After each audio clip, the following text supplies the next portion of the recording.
Hi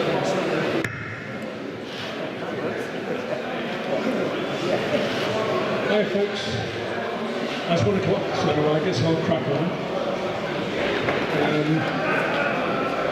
I hope none of you were here at the morning talk. We're going to hear it all again in a different order. So I'm going to talk about this aeroplane. It's the Havilland DH88 Comet.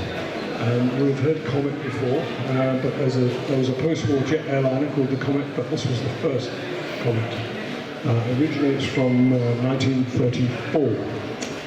And it was built by the Havilland for a specific purpose, quite unusual. Normally they would build aeroplanes in order to make money.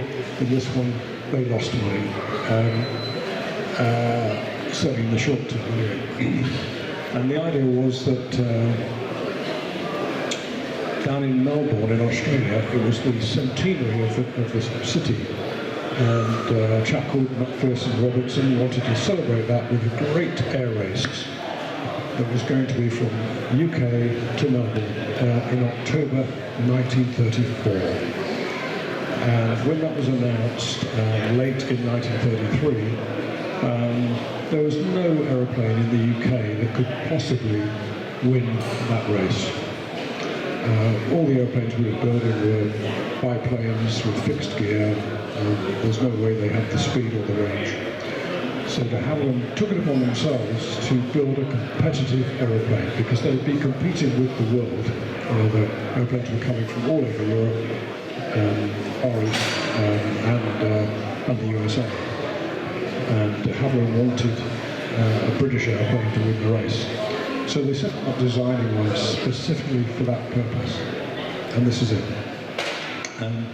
You have to bear in mind that, as I was saying, de Havilland's up to that point built biplanes with fixed landing gear and fixed pitch propellers. Now that can give you an aeroplane that will climb out steeply and land and take off in a short space. It won't give you an aeroplane that goes fast or far. And so this was quite a revolution for de Havilland. And some of the revolutionary items, which are all firsts for de Havilland really, you can see. First one is the retractable gear. That was the first retractable gear that de Havilland did, and it's absolutely essential for high speed. It also had a variable pitch propeller. So this propeller, the pitch is the angle between the propeller and the airflow. And you know, if you look at the World War I aeroplanes, they're on a fixed, solid piece of wood. These blades twist in this sense as the airplane changes speed. It makes the propeller more efficient. So they were able to find a 2-pitch propeller that took off in fine pitch, which gave you more thrust to accelerate for the takeoff. And once you're going fast enough, this particular propeller, that was an earlier propeller, not this one, would change automatically to coarse pitch for a high-speed cruise. And that early propeller, there is an example up in the hangar of a Raytheon propeller, was very good at high speed, better than these in fact. It meant the 1934 Comet could cruise at 220, 230 miles an hour. The other revolutionary thing, which is evident from just looking at the airplane, is it's a monoplane. There's only one way. De Havilland always used biplanes. Biplanes were used a lot for 2 reasons. Structurally, they're very strong for the weight, and they enable you to land in short fields.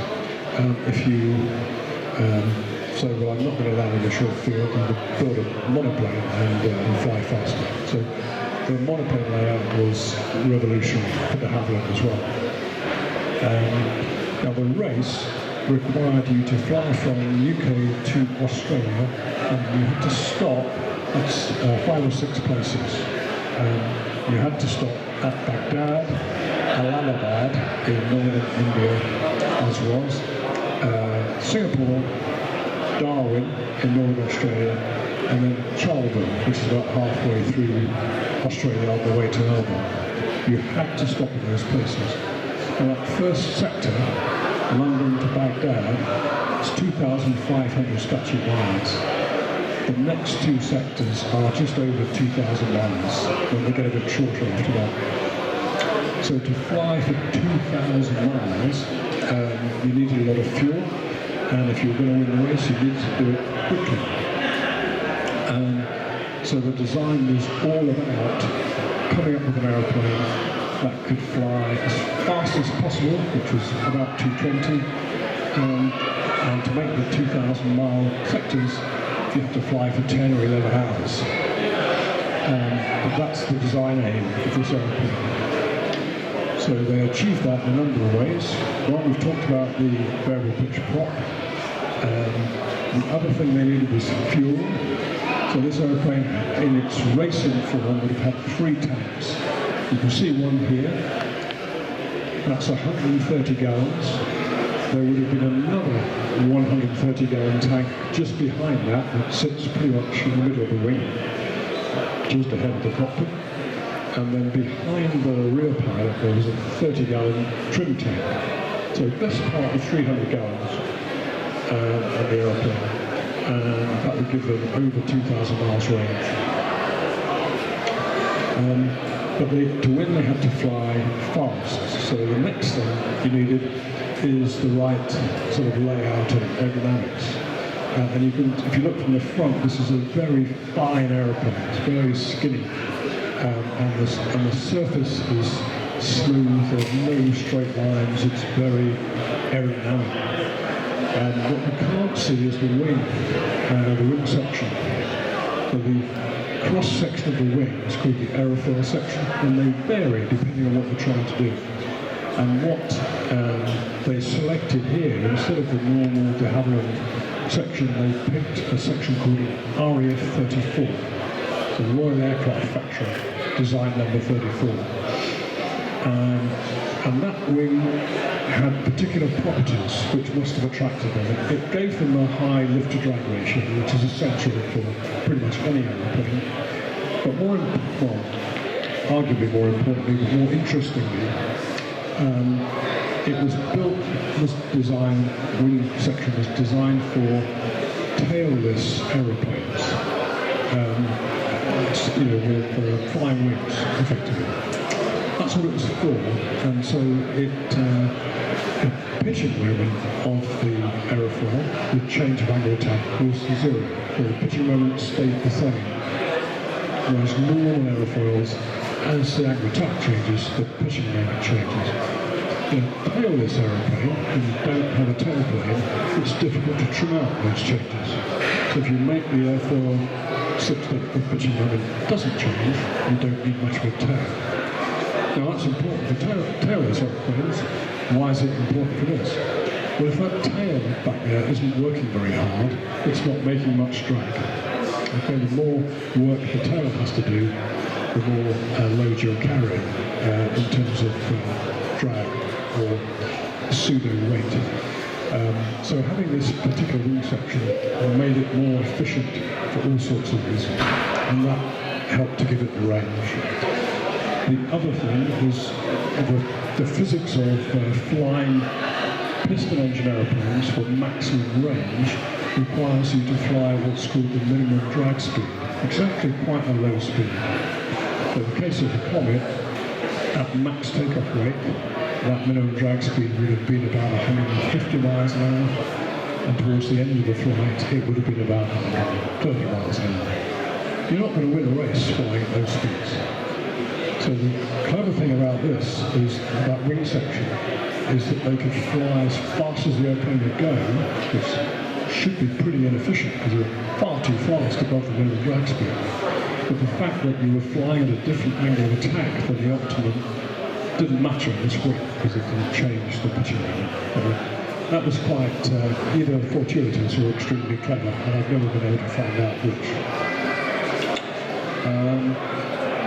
What else? So that's the sort of design concept of the aeroplane.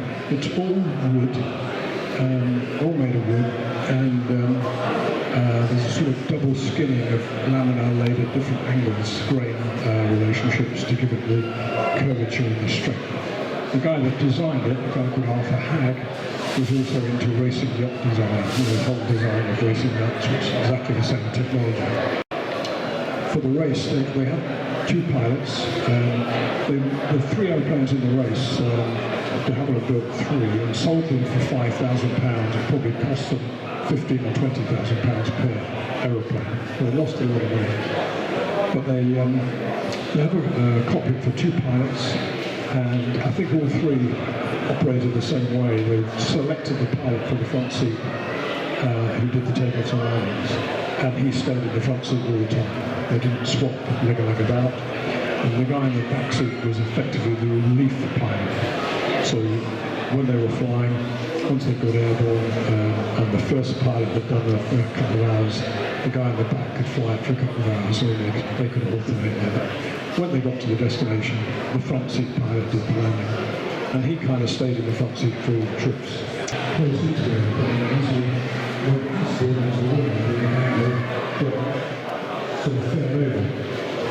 If you join these lines up with the pilots, they will find out what the pilot's at. So there are sight line angles. So there are sort of 15 degrees, 30 degrees, 45, and so on. And when I found an RAF navigation manual from that era, there was a navigation technique too, that I went to put online, just with doubling the angle off the bow. And it's comes from coastal navigation ships. And what it is, if you can see the fix from when you start at the first angle to the second angle, and then that distance will be the distance from the lighthouse. So you get a fix, and it's just geometry. Well, that's what those marks were for. So that's sort of how they were navigating. They didn't want to be zigzagging about. They just wanted to fly in a straight line, and as they passed lighthouses and creatures on the ground, they used this technique to fix on the actual line. So after the race, they built another two, so there were five altogether. This is the only one to survive in one piece.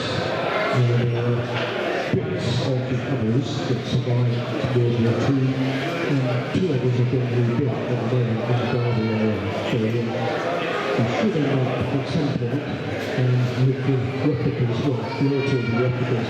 This is the original, but three tanks that entered the Greece in 1923. Another point of interest is after the battles, the airplane continued to do various races and record-breaking attempts right up to the beginning of World War II. There was a pilot who flew a lot in New Zealand called Houston, and he flew to New Zealand in 1913 and set that record, which I think still stands. He wrote about flying the Comet, he taught me how to fly it. He wrote an article in Flight magazine, and the idea was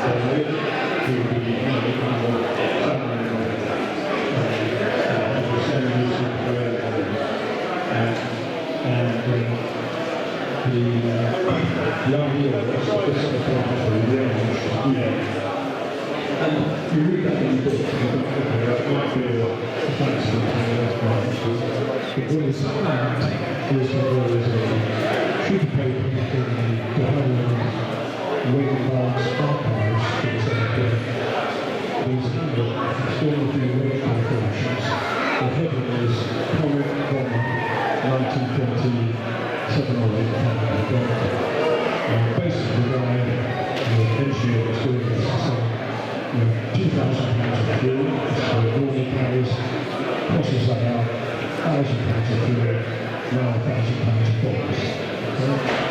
The £2,000 of fuel that goes £2,000, £1,000 of fuel is £1,000, £500 of fuel, of course. So let's start something. Obviously, what is very restricted. The technology that we use is really and the idea of it, and so fast,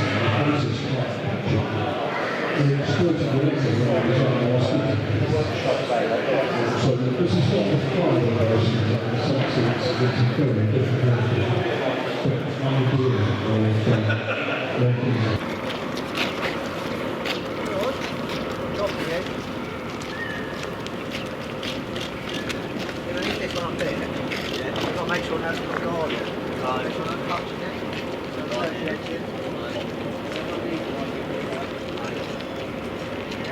Good job.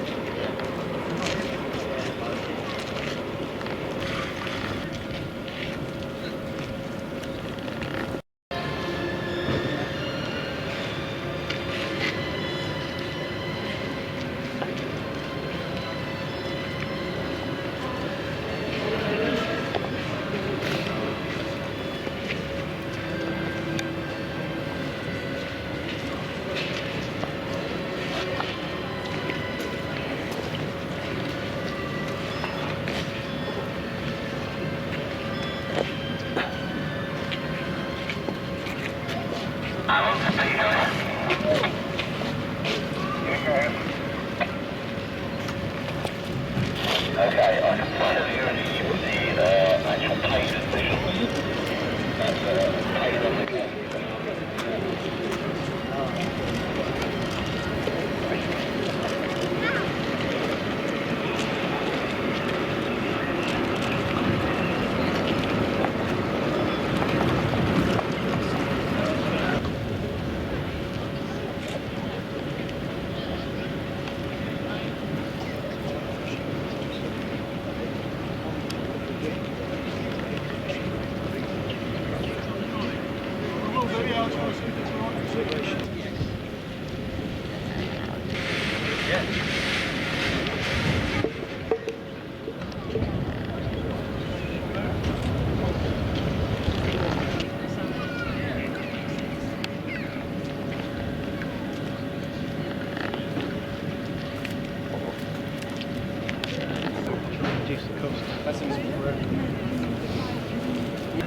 I spoke to him on Friday. Yeah, he said he's going to start sending me all the stuff. And he will give me a whiskey or post the stuff he does. I'm confident he's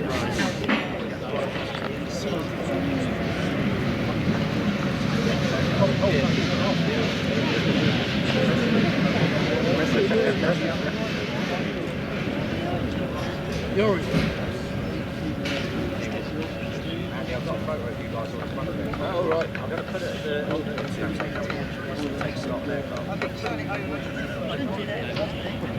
No.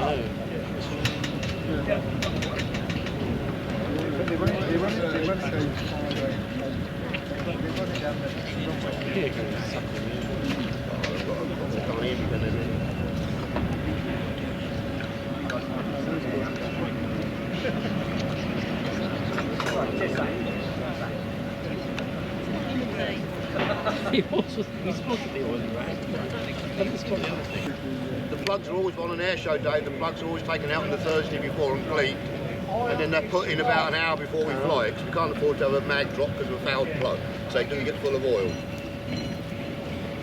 So he'll pump up pressure in the main fuel tank, and it starts. Because you haven't got any fuel there initially, they'll squirt neat fuel in with that big brass syringe. Big brass syringe. So when it starts, the fuel is still turned off in the cockpit.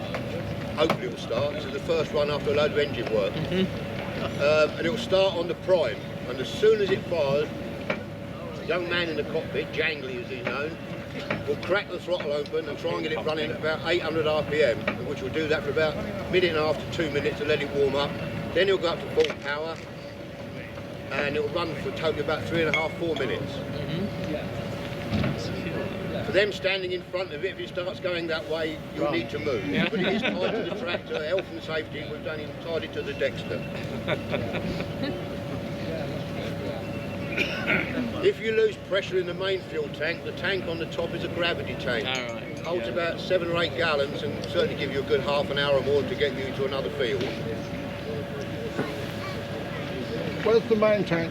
Main tank is directly behind that square panel. Right. That's the oil tank and the fuel tank are both there. About 25 gallons and 4 or 5 gallons of oil. It will run out of both at about the same time. Its consumption of oil is enormous, being a rotary engine. There's no recirculating oil. What goes in comes out.